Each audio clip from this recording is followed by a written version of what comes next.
What up, y'all? This is your boy, Mr. Downtown Ray Melo, and you're listening to the Entertainment Report on iHeartRadio, live from Dubai for Friday, November 11th, 2016, delivering some major stories and trends going on in the world of entertainment and beyond. You can follow the show on Facebook, Twitter, or Instagram, facebook.com/The Entertainment Report with Ray Melo, that's RAYMELO, on Twitter at The Enter Report, or on Instagram at The Entertainment Report.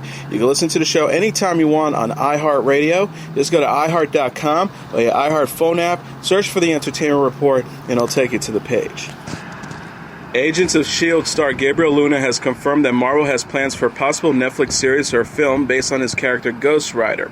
Luna said during an interview with comicbook.com when asked solo Ghost Rider venture, "I don't have a preference. People talk about, man, he'd be great as a feature," which is an idea too. It could be in the cinema, it could be live on Netflix, whatever it is. He also continued by saying it's been talked about. There's definitely deals in place for that potential. He also added, "But I just take one day at a time. I have so much fun now. I just want to make sure I get these episodes right. If they throw more episodes on my plate, I will do my best to do well with those stories as well." Luna, who first appeared as Ghost Rider Robbie Reyes in September with Season 4 of Agents of S.H.I.E.L.D., has made the character more popular and relevant again following appearances in films such as 2007's Ghost Rider and 2011's Ghost Rider Spirit of Vengeance, both starring Nicolas Cage. Zendaya has opened up about the fan controversy surrounding her rumor role in Marvel and Sony's upcoming superhero epic Spider-Man Homecoming. The actress explained in a new interview with The Hollywood Reporter, "People are going to react over anything, but nothing about who she's playing is fact." Zendaya is rumored to be playing Spider-Man's famous love interest, Mary J. Watson, alongside new wall crawler Tom Holland. However, the former Disney Channel star and Marvel have yet to officially reveal her role in the film. As sources continue to state that Zendaya would indeed appear as Mary Jane, fans' backlash ensued, with commentators upset that the traditionally Caucasian character would be portrayed by an African woman. Zendaya continued to the Hollywood Report by saying, "It's funny to watch the guessing games, but of course there's going to be outrage over that because for some reason some people just aren't ready." I'm like, I don't know what America you live in, but from what I see when I walk outside my streets of New York right now, I see lots of diversity and I see the real world, and it's beautiful, and that's what should be reflected, and that's what is going to be reflected, so you're just going to have to get over it. When asked if her character is romantically involved with Spider-Man, Zendaya states that she is not explaining. She says, "My character is very dry, awkward, intellectual, and because she's so smart, she just feels like she doesn't need to talk to people. Like, my brain is so far ahead of yours that you're just not really on my level." So she comes off very weird. She also continued by saying, "But to me, she's very cool because she's deep. She's always thinking about something, always reading. I liked it." Previously, comic legend and Spider-Man creator Stan Lee defended Zendaya potentially appearing as Mary J, stating, "It'd be absolutely wonderful." Ray Liotta is in negotiations to join Warner Bros.' upcoming remake of the musical A Star is Born alongside stars Bradley Cooper and Lady Gaga. According to Empire, Liotta's potential role is still unknown. The feature, which Warner Bros. Has slated to release on September 28, 2018, also acts as Cooper's directorial debut. President of Creative Development and Worldwide Productions for Warner Bros., Greg Silverman, announced the project.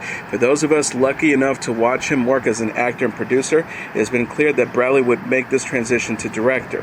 He also continued by saying, "We are honored that he is doing it here at his home Warner Brothers and with Lady Gaga as a collaborator and co-star. The world is in for a treat as these great artists craft an all-new version of A Star is Born." The story follows a young singer on the rise, played by Gaga, and her mentor and lover Cooper, whose career is fading. Gaga will also be composing and performing new songs for the film. Star is Born has been adapted into films before, such as 1954's feature starring Judy Garland and James Mason, and a 1976 version that starred Chris Christopherson and Barbra Streisand. Brad Pitt returned to the red carpet Wednesday for the first time since his split from Angelina Jolie. The 52-year-old actor attended the Los Angeles premiere of Allied at the Regency Village Theater in Westwood with co-stars Marion Cotillard and director Robert Zemeckis. Pitt was all smiles in a dark suit as he posed for photos and chatted with fans. He answered questions about the film and thanked fans for their support in a Facebook Live Q&A. He says, "It's really sweet. Everyone has been really kind out here. It's really nice to have the support."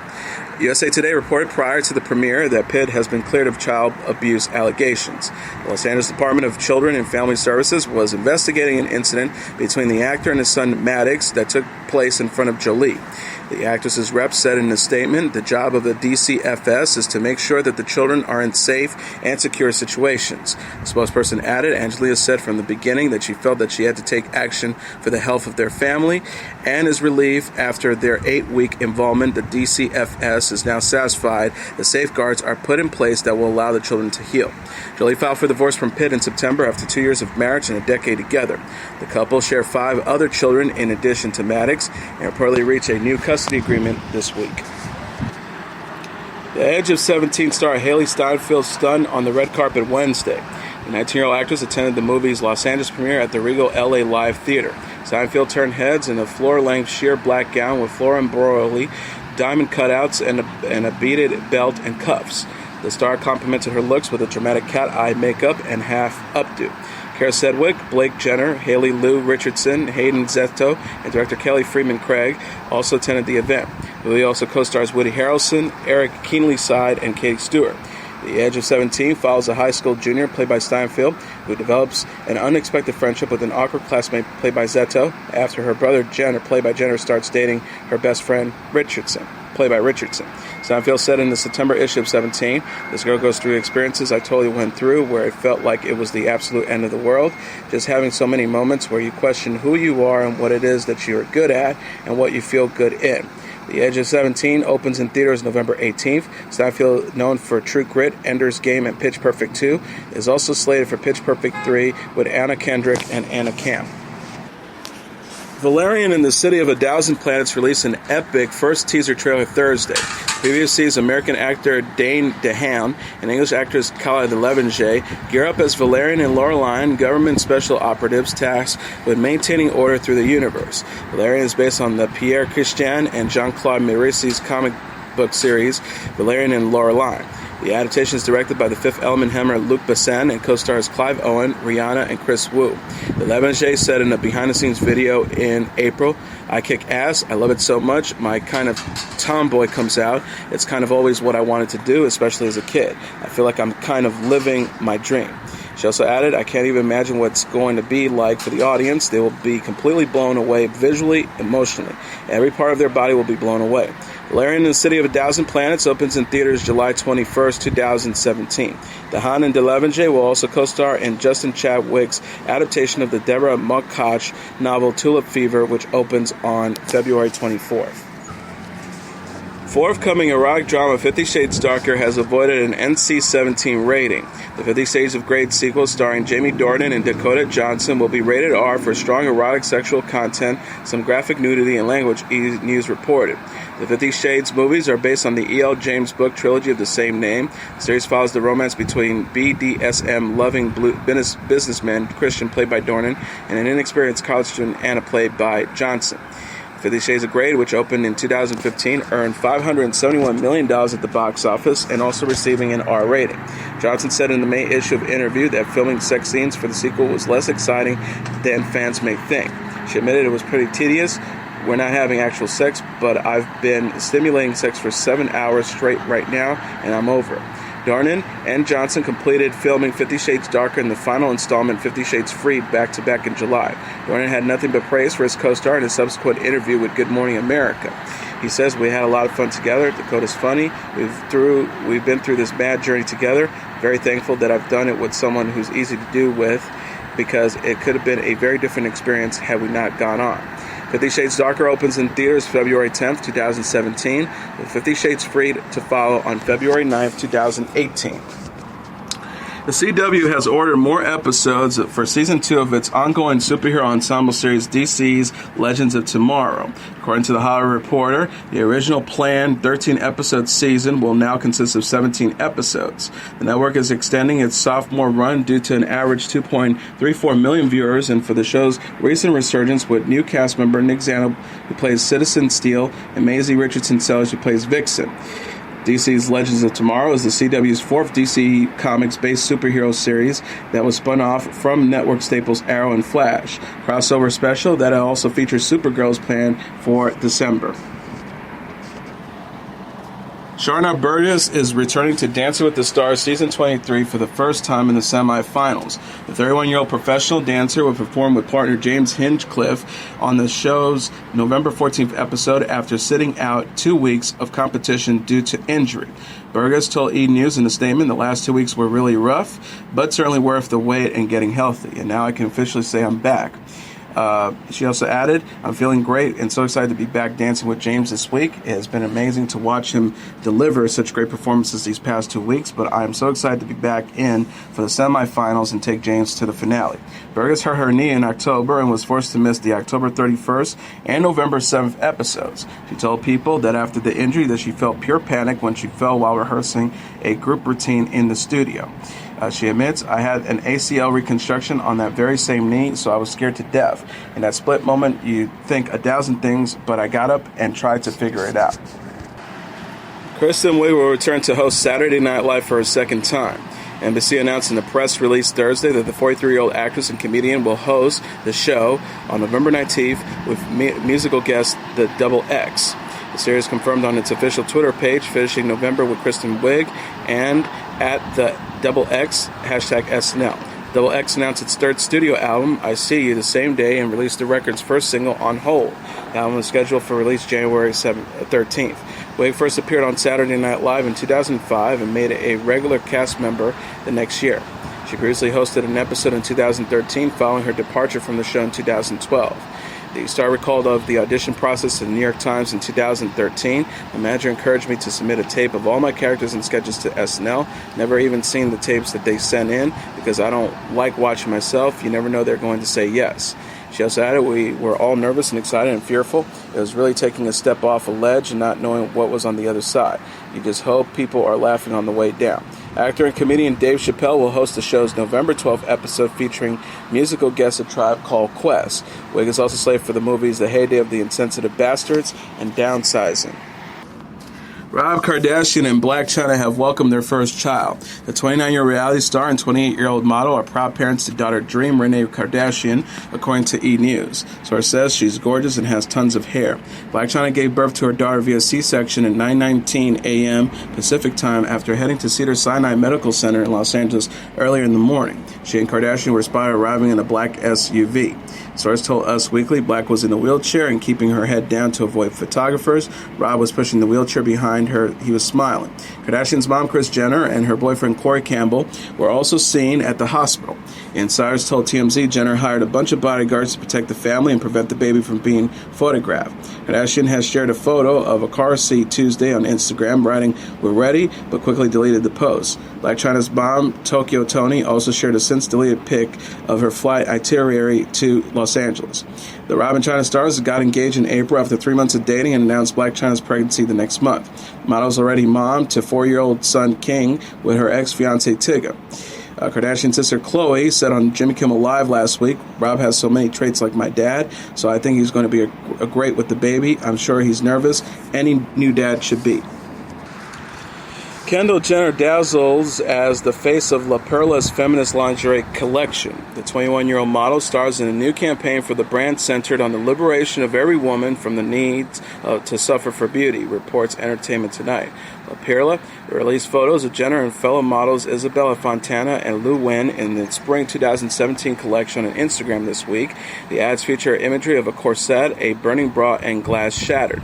New Perla creative director Julia Hart told Vogue in August, "What we're trying to do with this ready-to-wear collection is to bring something newer to the market." She also added, "I think women want a new choice, and what it's mean by is that I think women have been told their entire lives that you have to suffer for beauty. Well, I don't believe in that, and I would like to give women a new chance." Jenner will wear much elaborate pieces for the 2016 Victoria's Secret fashion show in December. The star recently said on her website that she's a fan of bralettes and of going braless. She wrote, "Lately, it's like I'm either braless or I have my bra out. I'm all about freeing the nipples, and I think it's cool to show off what's under your shirt, whether that's a cute bralette or just skin." Jenner is also known for her modeling work with Marc Jacobs, Balmain, and Chanel. She and her family came to fame on the E! series Keeping Up with the Kardashians, which airs Sundays at 9 p.m. Eastern Standard Time. The day after the election, Emma Watson, famous for her role as the revolutionary witch Hermione Granger in the Harry Potter franchise, left copies of Maya Angelou's books scattered throughout the subway in New York City and vowed to fight even harder. As part of the book's underground project, which started in London, Watson has been leaving copies of Angelou's Mom and Me and Mom in the London Tube and the New York City subway. In an attempt to combat the disappointment many are feeling after Tuesday's presidential election, Watson tweeted she was hiding copies of the book for other subway riders to find and says she was not going to give up her fight. She says, "Today I'm going to deliver Maya Angelou books to the New York subway. Then I'm going to fight even harder for all things I believe in." Watson shared a photo of herself hiding a book in the side of a supporting beam at a subway station on 23rd Street. Potter author J.K. Rowling shared her support for Watson on Twitter, writing, "At Emma Watson, as I told you a couple of hours ago, I love you." Watson heads back to the big screen as Belle in the live-action remake of Disney's Beauty and the Beast, which hits theaters on March 17th. Michael Bublé and Luciana Lipato's 3-year-old son Noah is undergoing chemotherapy for liver cancer, according to Bublé's sister-in-law Danielle Lipato. Danielle told Argentinian magazine Gente, "Cancer is a horrible illness, but we have faith in Noah being able to overcome this. We know he will. The time to start a long and very difficult treatment has come, but it's got to be done." Luciana reportedly took Noah to a hospital in Buenos Aires due to a high fever. After exhaustive testing, an abdominal ultrasound showed an abnormality with Noah's liver. The couple traveled back to Los Angeles for a second opinion where doctors confirmed the cancer diagnosis. Danielle said, "They say children are normally strong to put up with chemotherapy, and my nephew is a warrior." And they reported that Noah has already started treatment, which will schedule to last 4 months. Danielle says he has the innocence of children, and that is good. He doesn't understand too much what is happening. The love people are showing is helping us to see things with optimism, and we have a lot of faith. Bublé released a statement last week confirming the cancer diagnosis, but did not provide particulars. The singer announced that he and Lipato, who are also parents to 9-month-old Elias, have put their careers on hold to focus their attention on Noah's health. In a passing to report, 3 weeks after the release of what was already expected to be his last album, singer-songwriter Leonard Cohen died Thursday. Cohen, a poet, writer, singer, and songwriter who inspired countless legendary artists and qualified as one himself, died of unknown causes in Los Angeles at the age of 82. Post on Cohen's official Facebook page reads, "It was with profound sorrow we report that legendary poet, songwriter, and artist Leonard Cohen has passed away. We have lost one of music's most revered and prolific visionaries. The memorial will take place in Los Angeles at a later date. The family requests privacy during their time of grief." Cohen released his 14th album, You Want It Darker, on October 21st to wildly positive reviews and caught the world off guard a week later when he told The New Yorker he was ready to die, a statement he backed off out during an event after the interview came out. Cohen told an audience after a listening party in Los Angeles for the new album, "Oh, I said I was ready to die recently, and I think I was exaggerating. I've always been into self-dramatization. I intend to live forever." Cohen came to prominence in the late 60s after abandoning a career dedicated only to literature, turning instead to poetry and songwriting when he moved to New York City. His 1967 debut album became a cult hit, and on his second album, Songs for a Room, unleashed one of his most revered and covered songs, Bird on the Wire. Throughout the decades that followed, Cohen released 12 more albums, which included emotional, often dark takes on life, love, success, and failure. He may be best known for the song Hallelujah, a meditation on self-examination and forgiveness. Cohen was 82. At some point in the near future, hip-hop duo Run the Jewels will release its highly anticipated third album. With the results of Tuesday's presidential election, the duo thought the world could use something new now. Run the Jewels released a new track, 2100, on Wednesday in an effort to soothe the nerves of people in the United States who are worried about the election of Donald Trump as president. Considering the protests started even before the race was called for Trump, people gathered in front of the White House and students crowded the streets of California. LP and Killer Mike could have sued the right idea of soothing people's souls. On SoundCloud, where the new track was posted, the duo wrote, "For our friends, for our family, for everyone who is hurting or scared right now, here's a song we wrote months ago. We weren't planning on releasing it yet, but it feels right now. It's about fear, and it's about love, and it's about wanting more for all of us. It's called 2100. We hope it finds you well." LP tweeted after the song was posted that it isn't actually a response to the election, considering it was written months ago for Run the Jewels 3, which does not have yet a release date, but has already been promoted heavily. The Producer and rapper said on Twitter, "We didn't write the song about the election. We wrote about something bigger, and we wrote it several months ago. Seems to fit, though." It seems a stretch to say the song isn't about the election. The first lyric delivered by Killer Mike is, "How long before the hate that we hold leads us to another Holocaust?" While both MCs rap about overcoming difficulties in life, a lot of the lyrics sound at least somewhat referential to the debates that have dominated the country during the year-and-a-half-long presidential election. Killer Mike has spent much of the last year talking about the actual issues, in addition to Run the Jewels' explosion in popularity after their flawless second album, Run the Jewels 2. His appearances on political and social talk shows continued Wednesday morning with an appearance on The Real while sharing his thoughts on why Trump won the presidency, arguably for the second time since the election he's done so, if you can count 2,100. Pop star Katy Perry was unable to attend a performance in China recently due to a family emergency. According to CNN, Perry was scheduled to headline a concert starring Roman Republic and basketball star Kobe Bryant to help kick off the country's Singles Day, a 24-hour shopping event led by China's leading online retailer Alibaba. Perry, who has a large fan base in China, apologized to her fans on Chinese social media platform Weibo, writing, "Regretfully, I must cancel my appearance due to a family emergency. I'm very sorry to disappoint my fans and look forward to seeing you in China soon." Soccer star David Beckham is said to have taken her place for the concert. Starting on Tuesday, Perry had been vocal on Twitter about her disappointment in Donald Trump winning the presidential election. The staunch Hillary Clinton supporter wrote on election night, "Gonna cry my false eyes lashes off tonight." And now let's take a look at what happened on this date in entertainment history. On this date in 1978, Donna Summer's MacArthur's Park reaches the top of the Billboard Hot 100 singles charts, giving the Queen of Disco her first #1 pop hit. MacArthur's Park was written in 1968 by Jimmy Webb, the hugely successful songwriter behind such familiar songs as By the Time I Get to Phoenix, Wichita Lineman, Galveston, and Up, Up, and Away. While working on material for the popular 1960s group The Association, Webb formed an idea to write a cantata, a complex 22-minute long piece with orchestral backing that would fit one entire side of The Association's upcoming album. When the group rejected Webb's cantata, he took its final movement, a 7-minute long coda with utterly perplexing lyrics about lost recipes and cakes left in the rain in downtown Los Angeles Park, to Richard Harris, the British actor then dabbling in popular music. While readers of newspaper humorist Dave Barry would later vote Richard Harris's version of MacArthur's part as the worst song ever, it was a #2 pop hit for Harris in 1967. Fast forward to 10 years, and Donna Summer found herself looking for new material to fill out the fourth side of her 1978 double album, Live and More. Having first made her name in American dance clubs with Love You Baby, the 17-minute of oohs and ahs and mms set to a hypnotic Giorgio Moroder instrumental track, Summer was more than open to record Webb's strange cantata. Added down to 3 minutes and 45 seconds for an album version that stretched out towards 9 minutes, the 45 RPM single of MacArthur's Park was released in the early fall of 1978 and reached the #1 spot on the Billboard pop charts for November 11th.